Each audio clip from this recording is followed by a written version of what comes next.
Kuhusu mchezo wa kesho na Simba tumejiandaa vizuri. Mpaka sasa wachezaji wa understand na pia swala la mbinu na ufundi timu imeandaliwa vizuri kwa ajili ya kuweza kupata pointi 3 muhimu kwa mchezo wa kesho. Niseme kwamba tangu tumeweza kujiunga na Mashujaa na mwenzangu Salma Yanga, mpaka sasa hivi timu tumeweka sawa kila sehemu.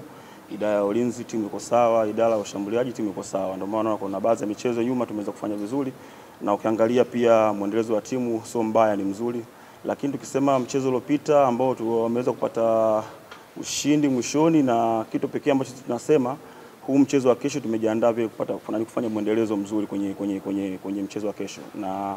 Na kiujumla niseme kwamba changamoto itakuwa kubwa sana, najua kwa sababu ni timu nzuri ambayo tunakutana nayo, ina wachezaji wazuri ambao wanaweza kufanya pressure yote, kuweza kufanya makosa na kuruhusu magoli, lakini sisi tumeandaa timu vizuri, defense iko vizuri, na tumeandaa timu kuwa imara kuweza kukutana na hali yoyote ambayo Simba atakuja nayo.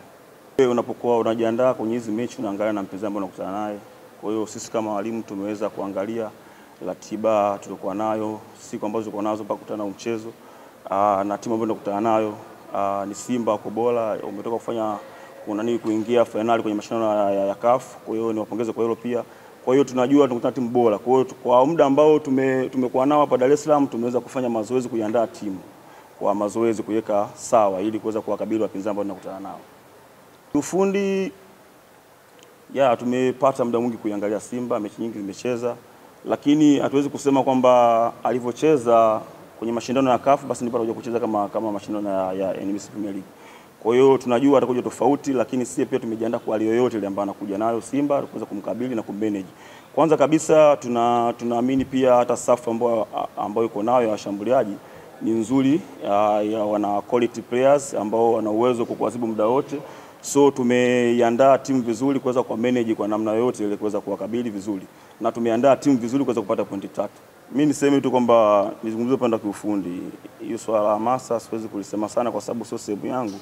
Mimi niko hapa kuongea swala la kiufundi. Kwa hiyo mimi kama mwalimu, timu tumeandaa vizuri sana kiufundi kuweza kuwadhibiti Simba na kuweza kushinda mechi ya kesho. Mimi kama kiongozi wa wachezaji wangu wapo kwenye hali nzuri sana. Wachezaji wote tumejiandaa kwa ajili ya kuikabili mechi ya kesho. Tunajua ukubwa wa mechi ya kesho na tunajua nafasi ambayo tupo, na tunajua pia tunahitaji nini katika mchezo wa kesho ili tuzidi kujiwekea hakika wa kusalia kwenye ligi. Ningependa kusema kwamba kila jua lina mwangaza wake. Kwa mchezo uliopita, mchezo wa kwanza ule tulipoteza ni kweli, lakini mechi ya kesho ni mechi ambayo inachezwa katika siku nyingine, tarehe nyingine, sio kama mechi iliyopita. Kwa kwenye mpira of course lolote linaweza likatokea.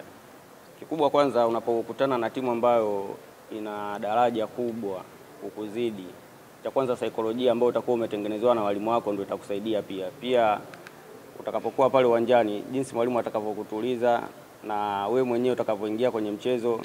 Mind ndio kitu kikubwa sana mindset kwenye mchezo mkubwa kama huo. Kwa asilimia kubwa wachezaji tulionao kwenye timu ni wachezaji ambao wamepevuka kimpira.